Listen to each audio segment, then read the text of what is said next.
I've just rushed in to make my voice be heard on this very critical issue. And let me start by thanking the Honorable Chepkonga. I've seen him there looking at me. No, he's my friend. You know, Honorable Chepkonga has breathed some new life into this committee on delegated legislation. And I'm saying this from experience.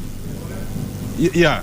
You know, Madam Speaker, under the Statutory Instruments Act, it is quite clear that delegated legislation or regulations or what have you can only have a force of law once approved by this House. But in the past, these characters have just been running around developing regulations and implementing them without caring whether we approve them or not. You see? So I am happy that for the first time, this House is stamping its authority. That wherever you are out there, whether you are a cabinet secretary, whether you are whoever, whether you are a commission, if you intend to develop regulations that can have the force of law, you must subject them to the approval process in this House. In fact, it doesn't say Parliament, it's National Assembly. Okay? So that's the first point, Madam Speaker.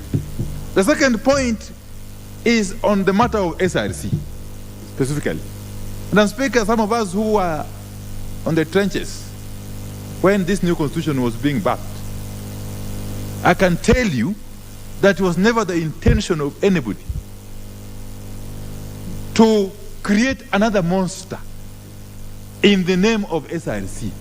The idea was noble, that you don't allow public officers, state officers, including parliamentarians, to determine their own benefits and remuneration and salary and so on and so forth. But it was never the intention of the drafters of the Constitution and indeed of Kenyans when they approved that Constitution in the referendum of 2010 that would in the process be creating another monster which shall be lording over everybody. Okay?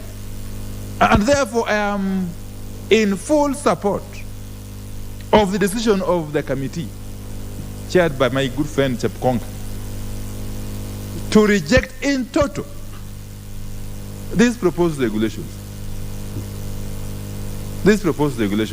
Because, Madam Speaker, in as much as SRC was established under the Constitution, we must also take into cognizance the fact that other commissions were equally created.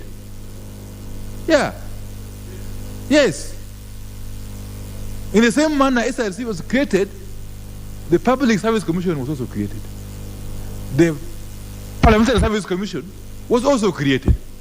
The Teacher Service Commission was also created with clear mandates. And I don't think at all that these mandates clash in any way. If you take a keen reading of the Constitution, I don't think so. It's only that the SRC has had an appetite for encroaching onto territories which don't belong to them. They have got an insatiable appetite for encroaching into territories. Okay? I don't want to use that word. Honorable Serma. You see, so that this House, by taking this decision, we shall be creating some sense of order and discipline